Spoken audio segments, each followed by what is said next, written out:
Welcome to another episode of Done is Better Than Perfect. I'm your host, John Grubbs. Welcome to this special holiday Christmas New Year edition. And I wanted to take a moment just to wish you and your family the most wonderful Christmas and happiness and success in 2020. So here's our topic: how to stop being average. How to stop being average in 2020. Now, here's the question of the day. This question is the fulcrum point of this show, because I'm going to come back to it at the end and we're going to answer the question together. But here's your question for consideration during this show.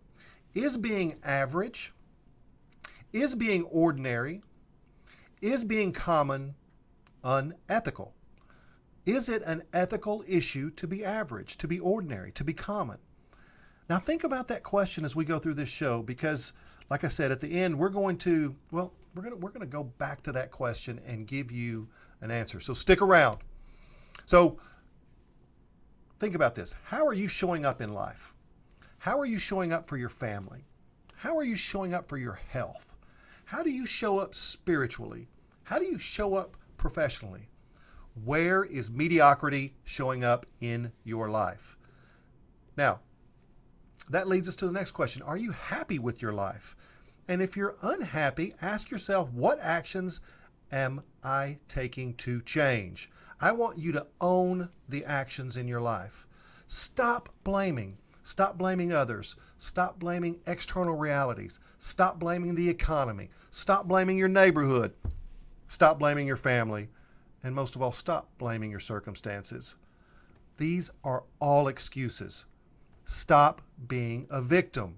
There are 4 choices when it comes to the actions we take in any facet of our lives. Remember that, 4 choices.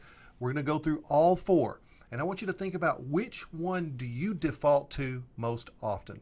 So here's action number 1. Here's a choice that you can make. We can choose to retreat. Retreat means we're going to take less action, or we're just going to quit. We can quit on our business. We can quit on our family. People do this all the time. When we encounter a rough patch and we pull away both physically and emotionally, we are retreating. We walk or run from difficulty in our lives. Numero 2, we can choose to do nothing. We can choose to maintain the status quo. We can wallow in our own mediocrity, and we can blame everything and everyone. Remember, doing nothing is a decision. Let me say that again. Doing nothing is a decision. Choosing inaction is an action. I can complain about my fitness while choosing to do nothing about it. I suck, and I know. I am the victim. Wah, wah, wah. Now, we can also choose average action. That's number 3.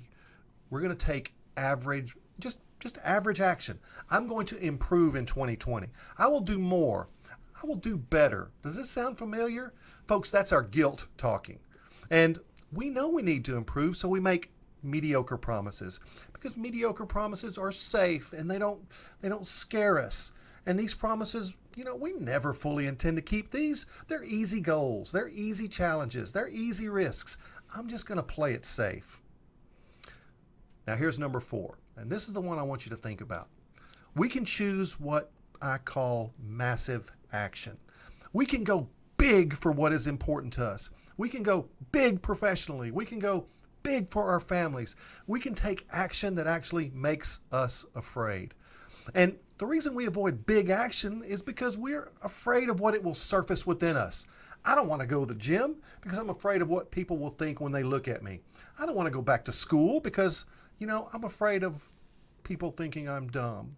Fear is the ultimate paralytic. Fear paralyzes you, folks. It paralyzes you. We're all, where we are in life is the result of our choices. Let me say that again. Where we are in life right now is the result of our choices. Where we go from this moment forward is the result of our choice of action. Now, we're all familiar with the terms ordinary and extraordinary, right? These are common terms. This is ordinary, ordinary is this, extraordinary is a little bit more than ordinary, or, well, it's a little bit more than just average. Now, I've coined a term that I call anti-ordinary. What is anti-ordinary? And when you look up the term anti-ordinary, there's no definition. So I want to introduce it to you, and I want to conceptualize what this word can mean for you and your organization. My definition of anti-ordinary is a deliberate attempt to be other than ordinary. It describes the action of differentiation. Anti-ordinary means being different on purpose. And it means we're going to be different deliberately. Now, we seek the comfort and safety of being common over being set apart. I want you to think about this quote. This is a quote from Coach Cal Stoll. He said, "Success is uncommon and not to be enjoyed by the common man. I'm looking for uncommon people because we want to be successful, not average." Now let me read that again. This is Coach Cal Stoll. He said, "Success is uncommon and not to be enjoyed by the common man. I'm looking for uncommon people because we want to be successful, not average." Boom. Refuse to be common. The common individual will never accomplish the uncommon. We can either stall success or we can create new opportunity by the actions that we choose. No matter what success you're experiencing today, you're at the risk of becoming ordinary. Be proud of your difference and celebrate. You can be spotted immediately among your peers. You are not another zebra in the herd. And ignore those people in the cheap seats. Ignore the people that are judging and criticizing. They're more zebras, folks. Criticism and judgment are indicators that you are on the right track. Let me say that again. Criticism and judgment are indicators that you are on the right track. Isn't that powerful? If you're not getting any criticism, if you're not getting any judgment, you may not be on the right track, folks. So here's what I want you to do. Take massive action for your family. They're going to criticize you. If you take massive action for your health, they're going to criticize you. If you take massive action professionally, they will criticize you. If you take massive action spiritually, they will judge you. Criticism and judgment mean you are no longer ordinary. Seek it out. Embrace it. Make it fuel your massive action. Develop a deliberate attempt to be other than ordinary. I want you to be anti-ordinary. Now, let's revisit the original question. Is mediocre or average unethical?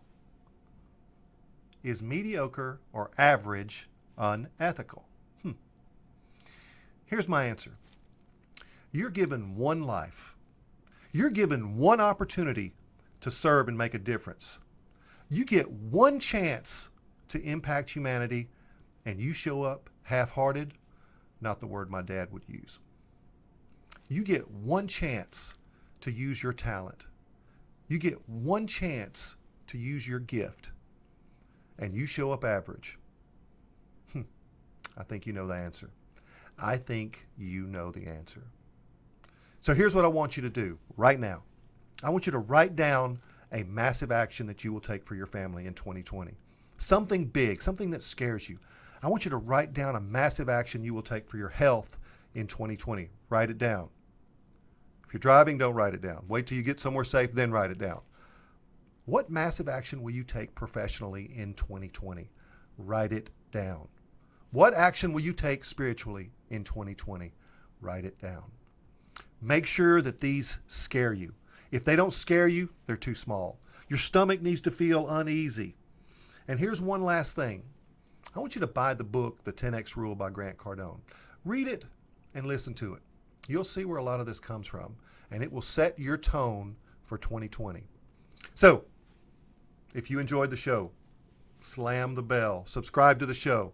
I promise more amazing shows in 2020. We are going big. Together, we can make massive action one show at a time. Always remember that done is better than perfect. I'll see you next time.